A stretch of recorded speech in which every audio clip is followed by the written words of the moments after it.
Good morning students. Partnership के अंदर admission of new partner वाला चैप्टर चल रहा था अपना, जिसके अंदर अपन एक्सरसाइज कर रहे थे। और आज जो अपन क्वेश्चन करने जा रहे हैं वो है अपना क्वेश्चन नंबर 8।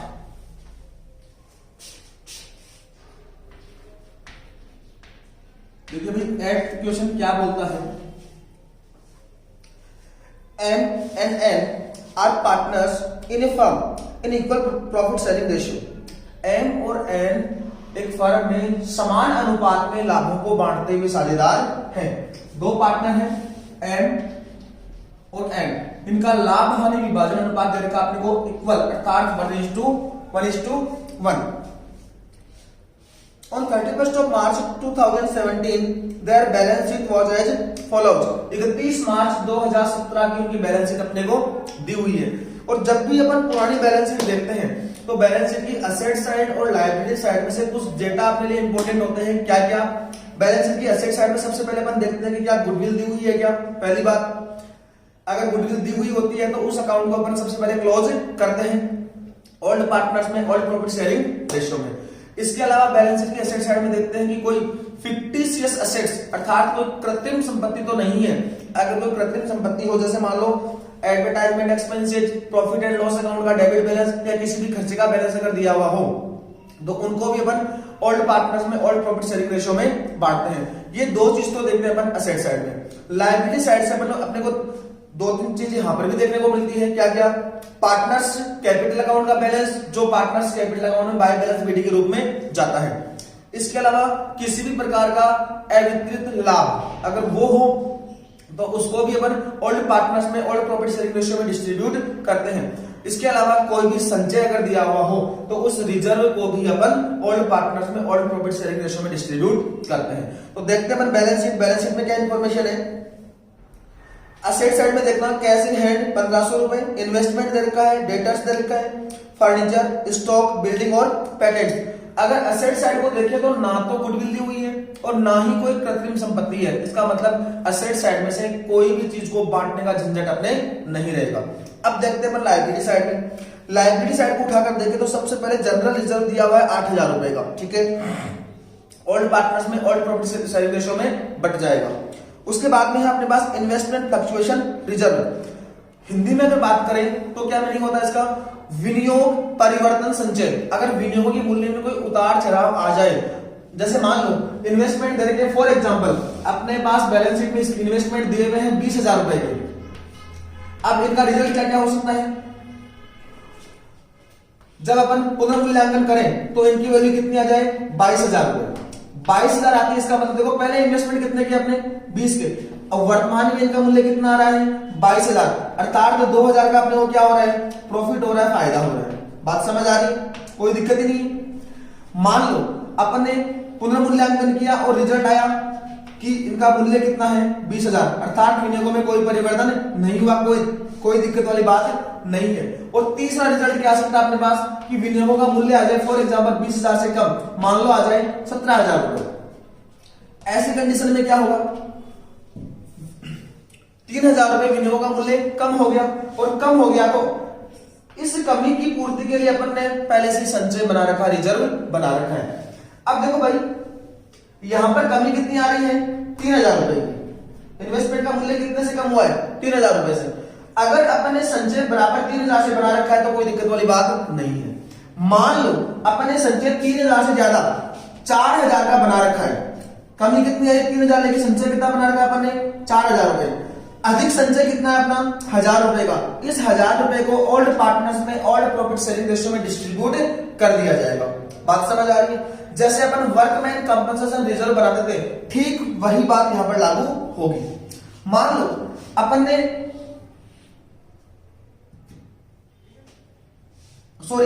कमी कितनी है? 4,000 रुपए की। एक संचय बता रखा अपन ने 4,000 रुपए, कोई दिक्कत नहीं। आगे चलते हैं अपन। अगर अपन आगे बात करें मान लो कमी आई है अपने 3,000 की और अपन ने रिजर्व बना रखा है फॉर एग्जांपल 2,000 रुपए का। संचय कितना बना रखा अपन ने? 2,000 रुपए का। इसका मतलब संचय अपना कम कितना है? 1,000 रुपए का। इस 1,000 रुपए के कम संचय को अपन अपने रीवैल्यूएशन अकाउंट के माध्यम से बना लेंगे। बात समझ आ रही है? देखना भाई, जैसे अपन वर्कमैन कंपनसेशन रिजर्व के अंदर बात करते थे उसी तरह से बात करते हैं। मान लो इन्वेस्टमेंट का कुछ मूल्य दिया हुआ है, तो इसके लिए अगर इनके मूल्य में कोई कमी ना आ जाए, कमी आए, तो उस कमी की अपन आसानी से भरपाई कर सके, तो उसके लिए अपन इन्वेस्टमेंट फ्लक्चुएशन रिजर्व बनाते हैं, पहली बात। अब रिजर्व के बारे में बात करें, रिजर्व की जरूरत कब पड़ेगी, जब विनियोग का मूल्य क्या हो जाए, कम हो जाए, पहली बात। मान लो यहां पर एग्जांपल अपन ने लिया है, जैसे मान लो अगर विनियोग का मूल्य बढ़ा है तो कोई दिक्कत वाली बात नहीं है, अगर विनियोग के मूल्य में कोई परिवर्तन नहीं हुआ है तो भी कोई टेंशन वाली बात नहीं है। अपने दिक्कत कब आती है, जब विनियोग का मूल्य कम हो जाए। और यहाँ पर अपन ने एग्जांपल लिया है कि अपन ने अपने इन्वेस्टमेंट का मूल्य है 20,000 रुपए, लेकिन इनके अंदर परिवर्तन हुआ और परिवर्तन होने के बाद में इनका मूल्य कितना आया है, फॉर एग्जाम्पल 17,000 रुपए। अब देखना भाई, मान लो फॉर एग्जाम्पल अपन ने संचय बना रखा है, सॉरी कमी कितनी आई, 3,000 रुपए की। अब देखो भाई फॉर एग्जाम्पल यदि अपन ने 4,000 का संचय बना रखा है, तब क्या करेंगे, कमी आ गई 3,000 की, संचय बना रखा अपन ने 4,000, 1,000 रुपए एक्स्ट्रा है, ये ओल्ड पार्टनर्स में ओल्ड प्रॉफिट शेयरिंग रेशियो में डिस्ट्रीब्यूट हो जाएगा, बराबर बात। यदि संचय अपन ने कम बना रखा है, 2,000 का बना रखा है, संचय कम पड़ेगा 1,000 रुपए का, इस 1,000 रुपए को अपन रिवैल्यूएशन अकाउंट के माध्यम से चार्ज कर लेंगे, और जब चार्ज करेंगे तो अपनी एंट्री क्या हो जाएगी, revaluation account debit to investment fluctuation reserve. बात समझ आ रही है। और अगर यहां पर पैसा ज्यादा है तो क्या करेंगे अपन, ये 1,000 रुपए जो बचा है इसको अपन ऑल पार्टनर्स में ऑल प्रॉफिट शेयरिंग रेशियो में बांट देंगे। मान लो अपन ने संचय बना रखा है फॉर एग्जांपल 4,000 रुपए का, और वास्तव में विनियोग के मूल्य में कोई कमी नहीं आ रही है, बढ़ रहा है इनका मूल्य, ऐसी कंडीशन में क्या करेंगे भाई, विनियोग का मूल्य तो बढ़ा है पहली बात, तो कमी होने की तो कोई बात ही नहीं है। दूसरी बात, ये जो संचय अपने पास पड़ा है, इस संचय का अपन क्या करेंगे, सीधा का सीधा ऑल पार्टनर्स में ऑल प्रॉफिट शेयरिंग रेशियो में डिस्ट्रीब्यूट कर देंगे, बराबर बात। तो देखो भाई यहां पर जनरल रिजर्व दे रखा है लायबिलिटी साइड में, इस जनरल रिजर्व को तो अपन सीधा का सीधा बांट देंगे। साथ में अपने को दिया हुआ है इन्वेस्टमेंट फ्लक्चुएशन रिजर्व, और इन्वेस्टमेंट फ्लक्चुएशन रिजर्व के बारे में अगर अपन बात करें तो यदि विनियोग के मूल्य में कमी आई है तब तो अपन इन्वेस्टमेंट फ्लक्चुएशन रिजर्व को काम में लेंगे, और अगर कमी नहीं आई है, अगर उनका मूल्य बढ़ा है तो इस रिजर्व को एज इट इज ऐसा का ऐसा ओल्ड पार्टनर्स में ओल्ड प्रॉफिट शेयरिंग रेशियो में बांट दिया जाएगा। आगे चलते हैं, बैंक ओवरड्राफ्ट, ये तो लायबिलिटी है, बैंक अधिविकस, क्रेडिटर्स भी लायबिलिटी है, कोई दिक्कत वाली बात नहीं है। उसके बाद में कैपिटल दे रखी है एमपी और एनपी 30,000 और 20,000। आगे एडिशनल इंफॉर्मेशन देखना भाई, they admitted on the partnership on the following terms, create provisions for doubtful debts by 10% on debtors। सबसे पहला पॉइंट कर रखा है कि डाउटफुल डेटर्स जो है, डाउटफुल अपने जो डेटर्स है उनके ऊपर बैड डेट्स का प्रोविजन बनाना है 10% की दर से, कोई दिक्कत नहीं है। पहले से क्या रिजर्व बना रखा है, क्या अपन ने पहले से कोई प्रोविजन फॉर बैड डेट्स अपन ने नहीं बना रखा, अब अपने को 10% की दर से बनाना है, ठीक है। Furniture will be depreciated by 25%, furniture का मूल्य कितने से कम करना आपने को, 25% से, कोई दिक्कत नहीं, कर देंगे। Increase in the value of investment by 5,000, विनियोग का मूल्य 5,000 से बढ़ाना है। देखो भाई पुरानी बैलेंस शीट में विनियोग है अपने 30,000 में, अब जब रिवैल्यूएशन किया तो अपने को क्या पता चला कि विनियोग का मूल्य 5,000 से बढ़ गया, तो विनियोग के मूल्य में कमी तो आएगी, और रिजर्व जो अपने बना रखा है उस रिजर्व की आवश्यकता अपने को कब पड़ती है, जब विनियोग का मूल्य कम हो जाए। तो यहां पर अगर अपन देखें तो विनियोग का मूल्य पहले था 30,000 रुपए, अब इसका मूल्य 5,000 से बढ़ाना है, अर्थात अब इनका मूल्य कितना करना अपने को, 35,000 रुपए, 5,000 का अपने को फायदा हो रहा है। साइड में देखें तो अपन ने 2,000 का रिजर्व बना रखा है, क्या इस रिजर्व की अपनी आवश्यकता पड़ेगी, क्या कहीं काम में लेने की जरूरत पड़ेगी, क्या नहीं, और सीधा का सीधा रिजर्व ओल्ड पार्टनर्स में ओल्ड प्रॉफिट शेयरिंग रेशियो में डिस्ट्रीब्यूट हो जाएगा। आगे चलते हैं अपन, और sell bring 25,000 as his capital and his share in the profit and loss will be 1/3 and he will bring 5,000 as his share of goodwill। जो नया पार्टनर आ रहा है वो है अपना ओ, और कैपिटल कितने की लेकर आ रहा है, 25,000 की। नया पार्टनर आया है अपना ओ, जो 25,000 की कैपिटल लेकर आ रहा है, कितने हिस्से के लिए, 1/3, अर्थात वो 1/3 हिस्से के लिए आ रहा है, और साथ में वो उसके अपने गुडविल के हिस्से के लिए भी कितना पैसा लेकर आ रहा है, 5,000 रुपए लेकर आ रहा है। इसका मतलब क्या हो गया कि नया पार्टनर जो ओ आया है वो कितने हिस्से के लिए आया है, 1/3 हिस्से के लिए आया है, और 1/3 हिस्से के लिए वो अपनी पूंजी के लिए पैसा कितना लेकर आया, 25,000 रुपए, और ख्याति के लिए पैसा कितना लेकर आया, 5,000 रुपए। बराबर बात, आगे चलते हैं। देखो भाई, जो कैपिटल का पैसा लेकर आए हैं वो तो सीधा का सीधा ओके पूंजी खाते में ट्रांसफर हो जाएगा। जनरल एंट्री क्या बनती है, cash account DR2 new partners capital account, और यहाँ पर नया पार्टनर कौन है, ओ, तो एंट्री बनेगी अपनी कैश अकाउंट DR2 ओज कैपिटल अकाउंट, ओके पूंजी खाते में बाय कैश के नाम से पोस्टिंग हो जाएगी। ख्याति का पैसा लेकर आया 5,000। गुडविल का पैसा कौन बांटता है, पुराने पार्टनर्स, किस अनुपात में, उनके त्याग के अनुपात में। और अगर इस प्रश्न की कंडीशन को अगर अपन देखें तो कंडीशन नंबर आती है अपनी 1, और उस 1 नंबर की कंडीशन के अकॉर्डिंग एम और एन का त्याग अनुपात में क्या होना चाहिए, 1:1, क्योंकि कंडीशन नंबर 1 के अंदर क्या होता है, पुराने पार्टनर्स का पुराना लाभ हानि विभाजन अनुपात, उनका नया लाभ हानि विभाजन अनुपात और उनका त्याग अनुपात हमेशा क्या होते हैं, बराबर होते हैं। बाकी अपन प्रैक्टिकली इसको करके देखेंगे कि इनका त्याग अनुपात क्या आता है, उसी त्याग के अनुपात में इस गुडविल को अपन पुराने पार्टनर्स में डिस्ट्रीब्यूट करेंगे। आगे चलते हैं। A creditor for 1,700 is dead. No liability shall be arise in future on this account. A नाम का अपना एक लेनदार है, वो मर गया, 1,700 रुपए वो अपने में मांगता था और फ्यूचर में इसको कोई पैसा नहीं देना, अर्थात लाइबिलिटी 1,700 से अपनी कम हो गई, और लाइबिलिटी 1,700 से कम हुई तो अपने को क्या हो रहा है, प्रॉफिट हो रहा है। आगे चलते हैं। Patents are valueless. पेटेंट्स की बात करें तो देखो, बैलेंस शीट की असेट साइड में पेटेंट्स दिए हुए हैं 3,000 के, और अब इनका मूल्य क्या है, कुछ भी नहीं है, अर्थात वैल्यूलेस है। वैल्यूलेस होने का मतलब संपत्ति थी, असेट साइड में दिखा रखा था अपन ने, अब इनसे अपने को कुछ भी वसूल नहीं होने वाला, और कुछ भी वसूल नहीं होगा तो 3,000 का अपने को लॉस हो जाएगा, रिवैल्यूएशन अकाउंट अपना डेबिट हो जाएगा। आगे चलते हैं। Building will be appreciated by 25%। Building का मूल्य 25% से बढ़ाना है, कोई दिक्कत नहीं है, फायदा हो रहा है। Stock is reduced to 9,000। देखो भाई, पूरी लाइन को देखें तो पहले तो दिया हुआ है building is will be appreciated by 25%, 25% से बढ़ाना है, बिल्डिंग की मूल्य को 25% से बढ़ाना है।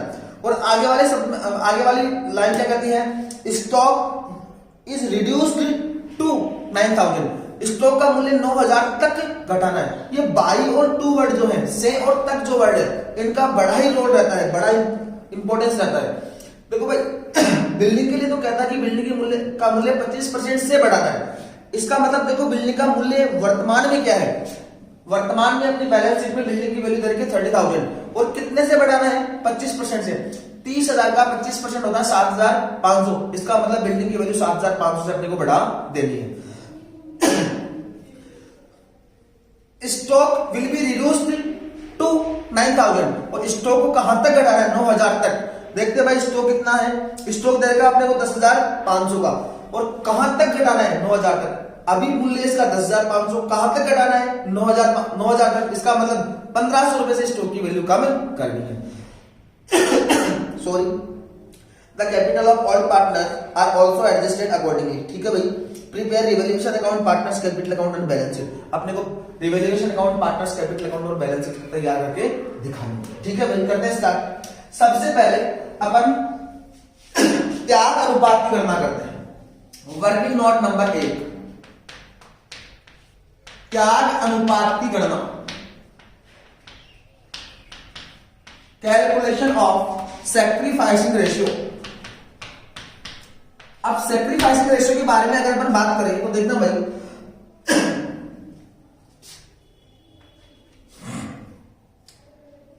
संपूर्ण फर्म का लाभ,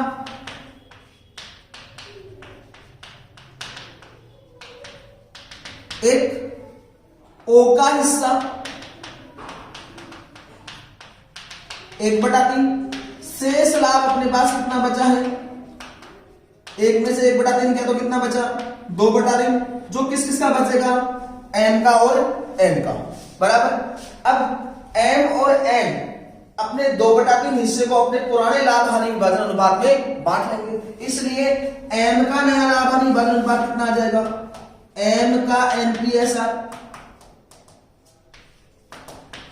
2/3 हिस्सा बचा है, और एम का पुराना लाभ हानि विभाजन अनुपात कितना है, 1/2, कहूं तो 2/6।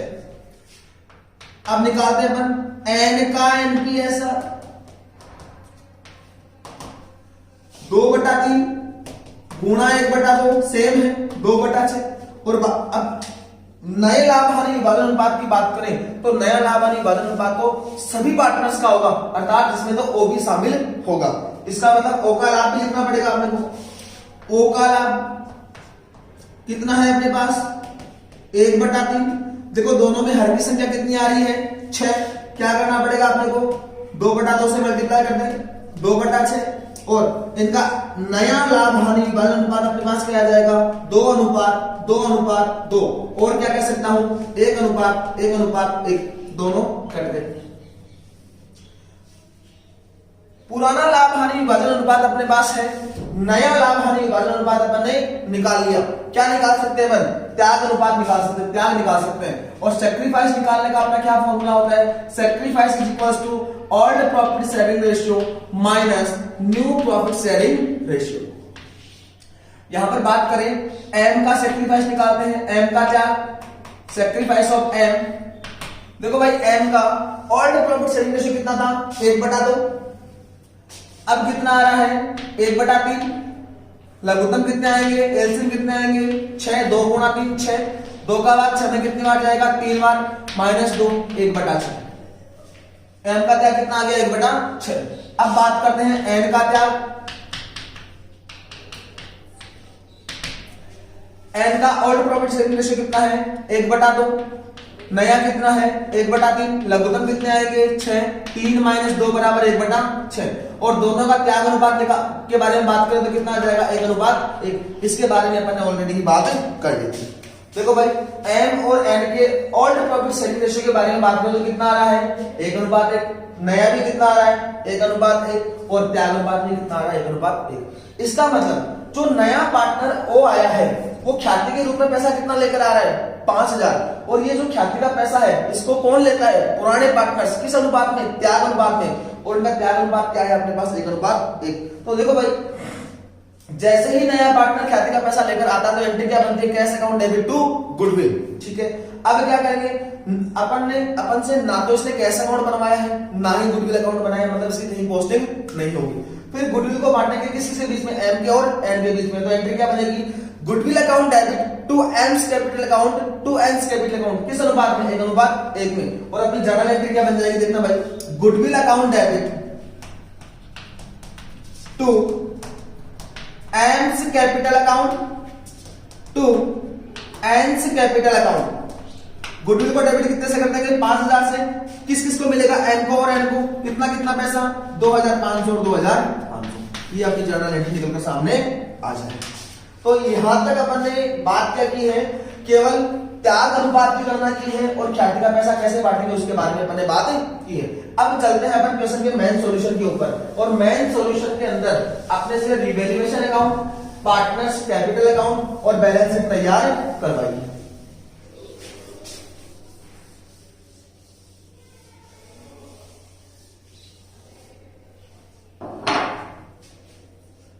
सॉल्व। सबसे पहले बनाते हैं अपन रिवैल्यूएशन अकाउंट।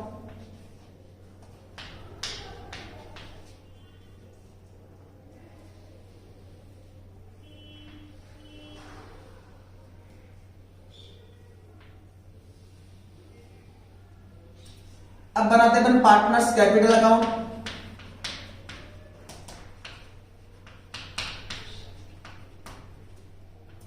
तीन पार्टनर हैं एम एन और ओ, तो 3 कॉलम अपने को बनाने पड़ेंगे। एम का एन का और ओ का। इधर भी 3 कॉलम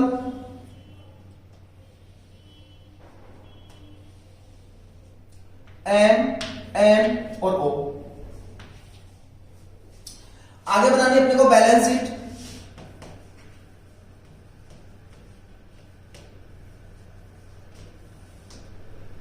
ये लीजिए भाई बैलेंस शीट। अब स्टार्ट करते हैं क्वेश्चन को। लेकिन क्वेश्चन को स्टार्ट करने से पहले सबसे पहले अपन कहां चलते हैं, जो अपने पास पुरानी बैलेंस शीट होती है उसके ऊपर चलते हैं और पुरानी बैलेंस शीट से जो डेटा अपने को निकालने होते हैं उनको निकालते हैं। तो सबसे पहले देखते हैं पुरानी बैलेंस शीट की असेट साइड में अपन ने बात की थी कि कोई भी डेटा बांटने वाला नहीं है और लायबिलिटी साइड में कुछ डेटा दे रखे हैं। तो सबसे पहले पार्टनर्स की कैपिटल दे रखी है एम की और एन की 20,000, 30,000 और 20,000। तो लिखते हैं अपन by balance BD, by balance BD. M की कैपिटल है अपने पास 30,000, एन की कैपिटल है अपने पास 20,000, ओके खाते में आ जाएगा डैश। आगे चलते हैं, जनरल रिजर्व अपने पास 8,000 का, पुराने पार्टनर्स में पुराने लाभ हानि अनुपात में बढ़ेगा और पुराना अनुपात है 1:1। By general reserve, journal entry क्या बनेगी, general reserve account debit to M's capital account to N's capital account और एम के और एन के खाते में क्या आ जाएगा, बाई जनरल रिजर्व एम के खाते में 4,000, एन के खाते में 4,000, ओ के खाते में डैश। उसके बाद में इन्वेस्टमेंट फ्लक्चुएशन रिजर्व के बारे में बात करें तो अपन ने एडिशनल इंफॉर्मेशन में देखा था कि विनियोग का मूल्य वास्तव में क्या हुआ है, बढ़ा है। इसका मतलब जो अपन ने विनियोग परिवर्तन संचय बना रखा है इसको क्या करना पड़ेगा, पुराने पार्टनर्स में पुराने लाभ हानि अनुपात में बांटना पड़ेगा और वो कितना अपना 2,000 बांटेंगे तो एंट्री क्या बनेगी, investment fluctuation reserve account debit to M's capital account to N's capital account और एम के और एन के पूंजी खाते में क्या आ जाएगा, by investment fluctuation reserve account 1,000 और 1,000 किस अनुपात में बढ़ता है, ऑल प्रॉफिट शेयरिंग रेशियो में, जो है अपने पास समान। इस प्रकार देखें तो लायबिलिटी साइड से अपन ने सारे डेटा निकाल लिए, असेट साइड में कोई बांटने वाली चीज है नहीं। अब चलते हैं अपन एडिशनल इंफॉर्मेशन के ऊपर। Create provision for doubtful debts by 10% on debtors. Debtors के ऊपर 10% की दर से प्रोविजन फॉर डाउटफुल डेट्स बनाना है। देखते हैं भाई डेटर्स कितने अपने बैलेंस शीट के अंदर, डेटर्स की वैल्यू देखिए 57,000 रुपए और इनके ऊपर 10% प्रोविजन फॉर डाउटफुल डेट्स बनाना है। तो 57,000 का 10% होता है 5,700। भाई डेटर्स का मूल्य कम हो रहा है, कम होगा तो अपने को लॉस होगा और लॉस होते डिवैल्यूएशन अकाउंट क्या होगा, डेबिट, पहली बात। और प्रोविजन बनेगा तो असेट्स की वैल्यू क्या होगी, कम होगी। असेट्स की वैल्यू कम होगी तो अपने को वैसे लॉस होगा और असेट्स की वैल्यू कम होती है तो क्या करना पड़ेगा, उसको सीआर करना पड़ेगा और अपनी जर्नल एंट्री क्या बन जाएगी, revaluation account debit to provision for bad debts. कितना पैसा, 5,700 और रिवैल्यूएशन की डीआर में आ जाएगा to PBD to provision for bad debts account. कितना पैसा, 5700 रुपए, 5,700 रुपए।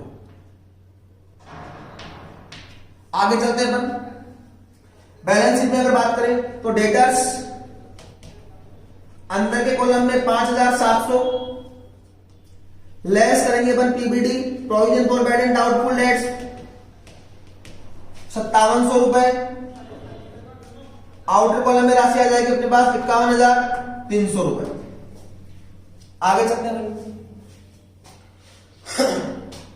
Furniture will be depreciated by 25%। Furniture का मूल्य कितना अपने पास, 4,000 और कितने रुपए से घटाना है, कितने परसेंट से घटाना है, 25% से। 4,000 का 25% कितना होता है, 1,000 रुपए। असेट की वैल्यू कम हो रही है, सीआर होगी, लॉस, असेट की वैल्यू कम होगा तो लॉस होगा, लॉस होते रिवैल्यूएशन अकाउंट क्या हो जाएगा, डेबिट। और जर्नल एंट्री क्या बनेगी, revaluation account debit to furniture और रिवैल्यूएशन की डीआर में आ जाएगा टू फर्नीचर अकाउंट। कितना पैसा, 1,000 रुपए। बैलेंस शीट में अगर बात करें तो फर्नीचर कितने का बचेगा अपने पास, अब 3,000 रुपए। नई बैलेंस शीट में फर्नीचर आ जाएगा अपने पास 3,000 रुपए। आगे चलते हैं भाई, increase the value of investment by 5,000। विनियोग का मूल्य 5,000 से बढ़ाना है। पुरानी बैलेंस शीट में इन्वेस्टमेंट है अपने पास 30,000 की, अब इनका मूल्य 5,000 से बढ़ाना है। भाई विनियोग बढ़ेंगे 5,000 से, फायदा होगा, फायदा होते रिवैल्यूएशन अकाउंट क्या होगा, सीआर होगा, पहली बात।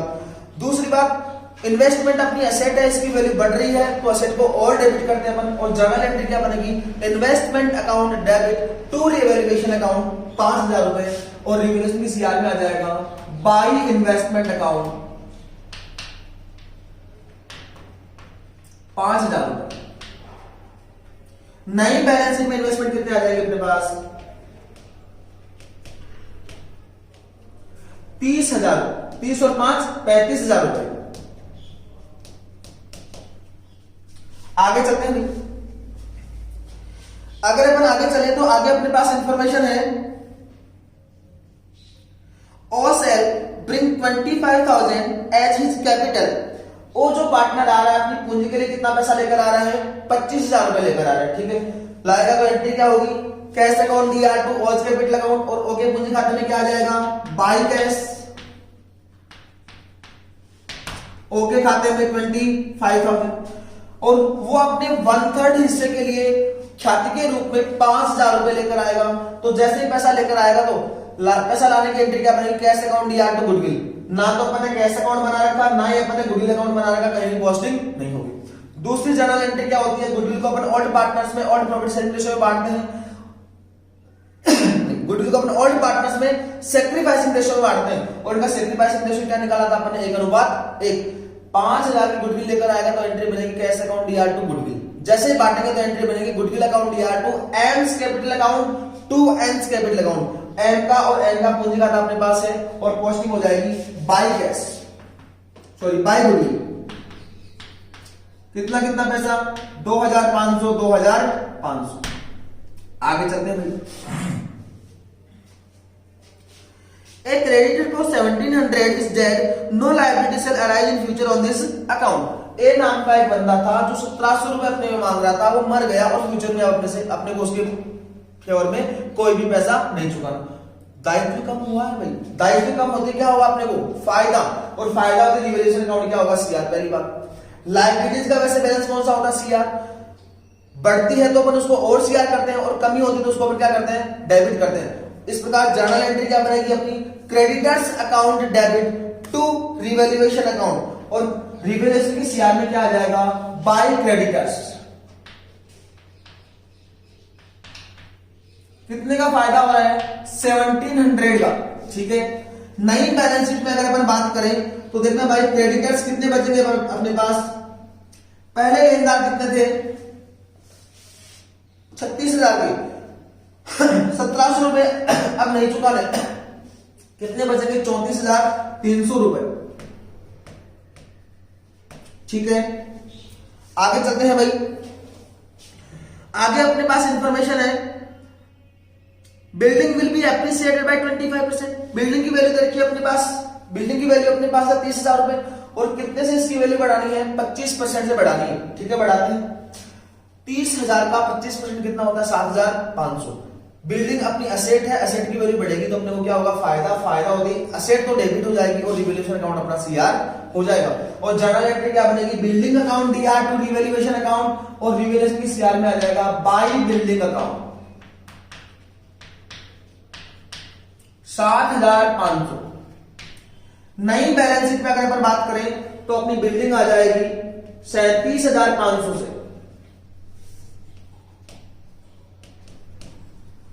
ठीक है। आगे चलते हैं भाई।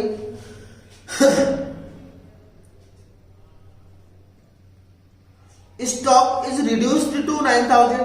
स्टॉक का पूर्ण मूल्य कितना है, 10,500। कहां तक घटाना है, 9,000 तक। 1,500 रुपए का लॉस होगा, लॉस होते रिवैल्यूएशन अकाउंट क्या हो जाएगा, डेबिट। और अपनी जर्नल एंट्री क्या बनेगी, revaluation account debit to stock, और रिवैल्यूएशन की डीआर में आ जाएगा टू स्टॉक अकाउंट 1,500 रुपए। नई बैलेंस शीट में अगर अपन बात करें तो अपना स्टॉक कितना आ जाएगा, 9,000 का नए मूल्य पर। आगे चलते हैं अपन। The capital of old partners are also to be adjusted accordingly. जो पुराने पार्टनर्स है उनकी पूंजी का समायोजन किस प्रकार करना है अपने को, नए साझेदार की पूंजी के आधार पर करना है। बाद में करेंगे अपन इसको। और prepare revaluation account, partners capital account और बैलेंस शीट, ठीक है। एडिशनल इंफॉर्मेशन खत्म हुई है, केवल एक पॉइंट बचा है, पूंजी का समायोजन, जो रिवैल्यूएशन अकाउंट बनाने के बाद होगा। अब देखते हैं अपन असेट साइड से साइड का आगे क्या देखते हैं भाई।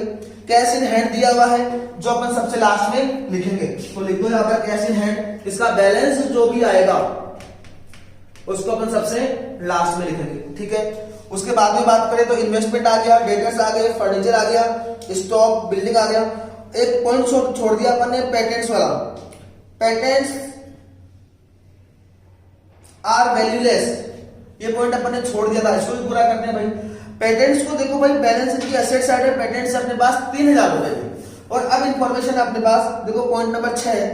अब अपने पास इंफॉर्मेशन है कि अब इनका कोई मूल्य नहीं है, अर्थात असेट की वैल्यू क्या हो रही है, कम हो रही है। क्या करेंगे, लॉस होगा, loss of the revaluation account debit, entry क्या बनेगी, revaluation account debit to patents, और रिवैल्यूएशन की डीआर में आ जाएगा टू पेटेंट्स 3000 रुपए। अब पेटेंट्स का कोई मूल्य नहीं बचा तो नई बैलेंस शीट में पेटेंट्स नहीं आएंगे। इस प्रकार असेट साइड तो अपनी पूरी होगी, साइड डेट आ गई, कैश का बैलेंस बचा जिसको अपन सबसे लास्ट में लिखेंगे।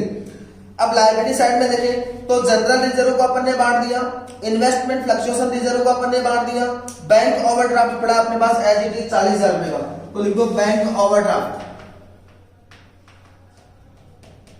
40,000 रुपए। आगे चलते हैं, क्रेडिटर्स अपन ने लिख दिए और कैपिटल को अपन यहां पर ट्रांसफर कर दिया था, जो बैलेंस निकलेगा वो लास्ट में तीनों का बैलेंस शीट के अंदर आ जाएगा।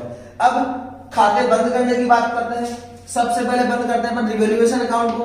खाते की कंडीशन देखने से लगता है कि क्या हो रहा है, प्रॉफिट, क्योंकि सीआर साइड का टोटल ज्यादा लग रहा है। देखते कितना आ रहा है, 200,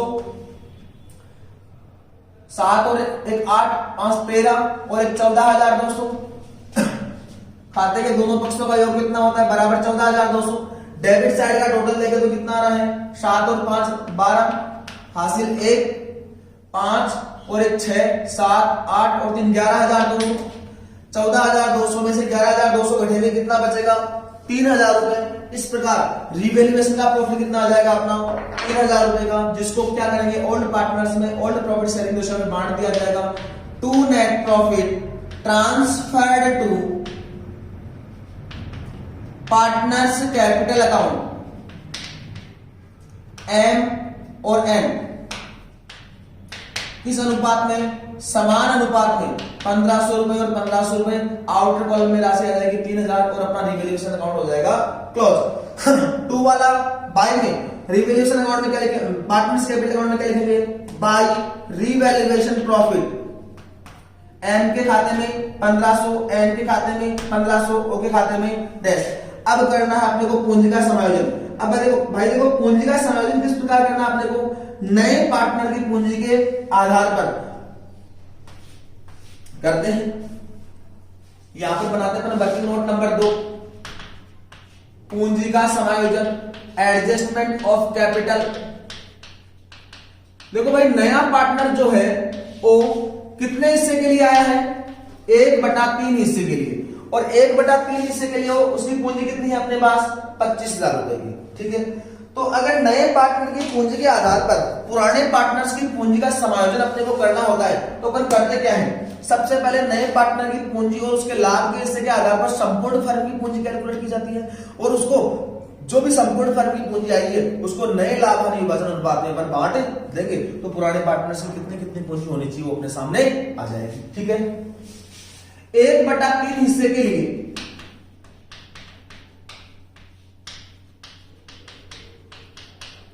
ओ द्वारा लगाई गई पूंजी कितनी है भाई, 25,000। इसलिए एक हिस्से के लिए लगाई जाने वाली पूंजी कितनी हो जाएगी, 25,000। ये इसके भाग में जाएगा तो नेक्स्ट सॉल्यूशन क्या आएगा, 3/1 बराबर 75,000, जो किसकी पूंजी होगी, संपूर्ण फर्म की पूंजी होगी। इसलिए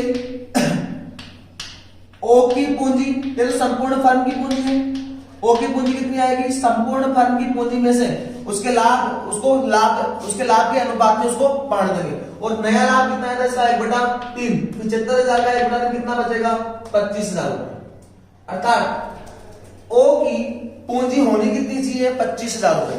किसके अनुसार, अगर समायोजन करें तो नए पार्टनर की पूंजी के आधार पर अगर हम समायोजन करें तो ओ की पूंजी कितनी आनी चाहिए, 25,000। ओ की नहीं, एन की, सॉरी।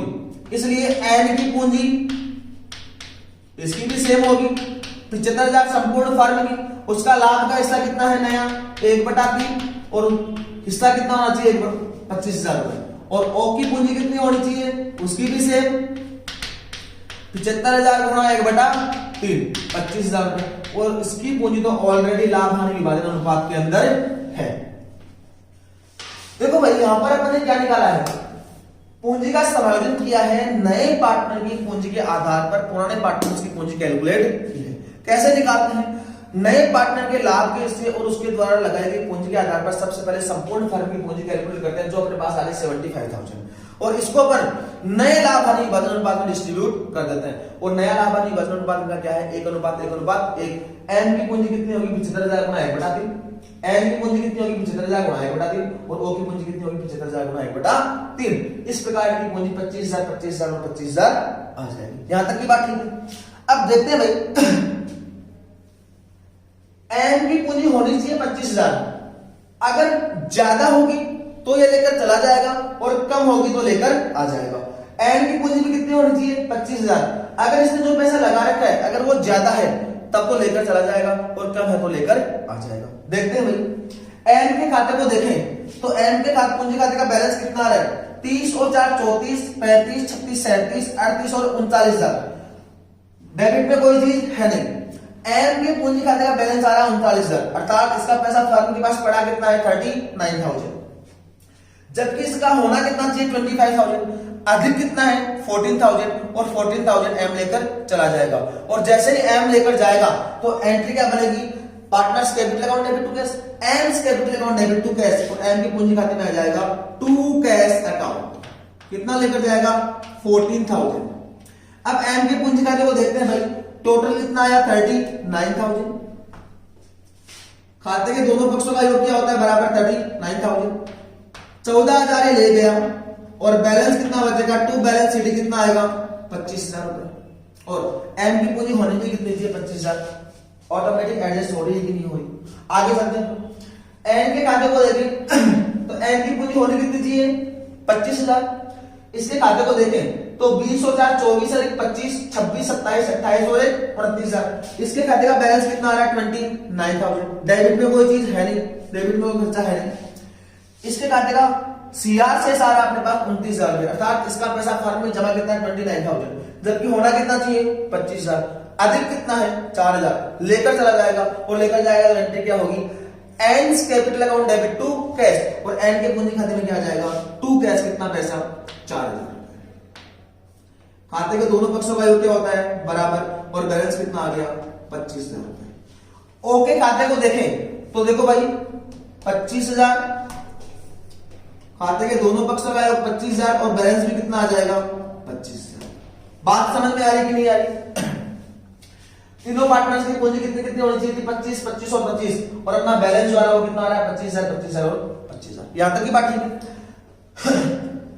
रिवैल्यूएशन अकाउंटिंग बंद हो गया, पार्टनर्स कैपिटल अकाउंटिंग बंद हो गया। अब बंद करते हैं अपन बैलेंस शीट को। बैलेंस शीट के बारे में बात करें तो पार्टनर्स कैपिटल अकाउंट का बैलेंस कहां जाएगा? बैलेंस शीट में कैपिटल एन और ओ 25,000 25,000 25,000 और आउटर कॉलम में राशि कितनी आ जाएगी? 75,000। असेट साइड को देखें तो एक डेटा अपने पास बचा हुआ है वो क्या है? Cash in hand. Cash in hand के बारे में अगर अपन बात करें तो कैश का ओपनिंग बैलेंस अपने पास था बैलेंस शीट में 1,500 रुपए। नया पार्टनर आया 25,000 रुपए नगद लेकर आया, 5,000 रुपए खाते के लेकर आया। बाद में पैसा निकला कहां से है? एम लेकर गया 14,000 रुपए और एन लेकर गया 4,000 रुपए। माइनस 14,000 और माइनस 4,000। जो पैसा बचेगा वही अपना कैश का बैलेंस हो जाएगा। देखते हैं 25 और 5 30, 31,500। 31,500 माइनस कितना जाएगा? 18,500 रुपए। 11 में से 8 गए 3 और 2 में से 1 गया 1, 13,500। कैश का बैलेंस बचेगा अपने पास 13,500। अब करना क्या है? बैलेंस शीट के दोनों पक्षों का योग लगाना है। अगर बैलेंस शीट के दोनों पक्षों का योग बराबर आ जाए तो अपना क्वेश्चन सही है। देखते हैं भाई लायबिलिटी साइड को देखते हैं। 300,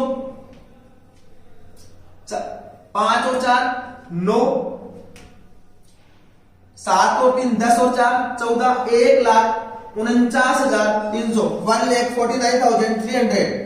इधर देखें तो 0 0 5 और 5 10 और 3 13 को हासिल का 3 हासिल 1 1 और 1 2 2 और 3 5 और 5 10 और 7 17, 17 और 9 26, 26 और 3 29, हासिल 2,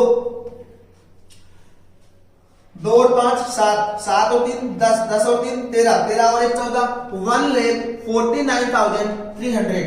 दोनों पक्षों का बैलेंस इनका टोटल आ रहा है सेम। इस प्रकार ये अपना क्वेश्चन पूरा होता है। कोई भी दिक्कत हो, कोई भी चीज समझ में नहीं आ रही हो तो चैट के माध्यम से आप कॉल करके आप मेरे से पूछ सकते हैं। बाकी बात करेंगे अपन नेक्स्ट क्लास के अंदर। रिवीजन जरूर करना आप इनका, ठीक है। बाकी बात करेंगे अपन नेक्स्ट क्लास में। Thank you.